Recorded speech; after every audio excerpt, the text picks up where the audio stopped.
My Dog is the oldest, probably the oldest song on the record. This little comforting kind of lullaby, like he barks, but he's not gonna hurt you, which is not totally true, but anyway. It turned into a song about like love and like resiliency. This record is the first country record that I've made. Usually my solo work is like rock or punk influenced, and a lot of the people that I collaborated with have been more from that ilk. I put together like a totally different group of people than I had played with before. I used one person that I knew from Indigo Girls, a drummer named Jim Brock. He was kind of like my anchor. I feel like he's a country drummer first and foremost, although he plays rock and everything else. But a lot of the other people that I worked with were people I had never played music with.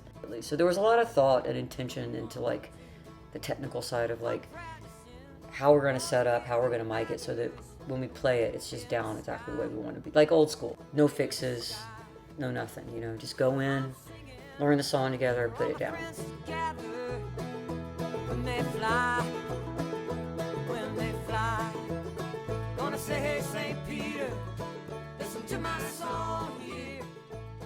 Maybe starting about 12 years ago, when I started writing more solo music, I started writing some country songs too.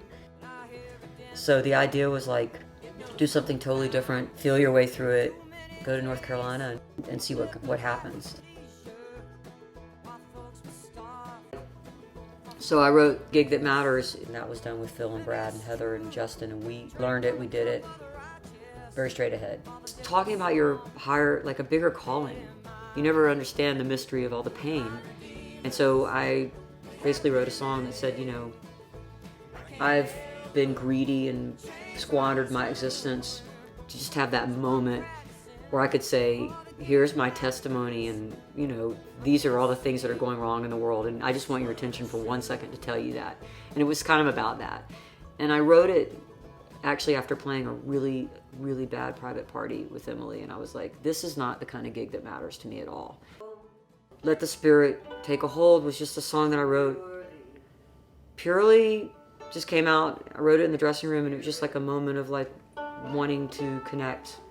You know, I'm in my faith, I believe in questioning a lot of things, and so there's always something, a twist, you know. In a gospel song for me, it's not a straight ahead song. Usually it's got something in it that's about that idea that you can't find your answers necessarily in the institution.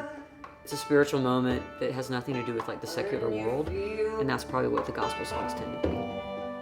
There's something stirring. The Spirit take hold. I just want this record to be like totally free of anything that defines identity in any way, except for a feeling. With a tune in her bucket and her head held high, and a book about her grandpa flying the skies. She said, man, it ain't never gonna be the same. You know, I'll give him a chance, but no one can play like Duane. Now it was back in the fall of 71. And sometimes we would just get around like one microphone, on the song. Well, there's a few songs like the song Anyhow. We just set up around one mic, and that was Jeff and Jim and Adrian and Jake, and we just played, you know, live. We just cut it completely live. Like a lot of these songs are about like traveling and aging and geography and all all those things you write about when you've been writing for a long time, I guess. These songs are all tied together with this kind of feeling of like moving and wistfulness, and you know,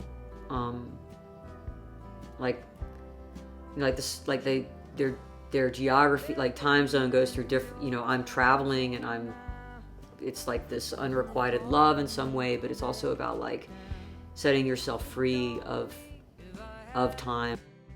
More Pills, I wrote a song about. It's about the hole in your heart that you can't fill with anything, which I think a lot of people feel. Sing more days I want people to take that, the feeling away, or the landscape, or the abstractness of it. If you get the right players, it sort of leads you to where you need to be, and you just have to listen to the people that you're playing with. Is that velvet hornbuck telling me to measure up? Now he locks my eyes, and I know just what I'm here for. Now love be swift, love be kind, while you're making up your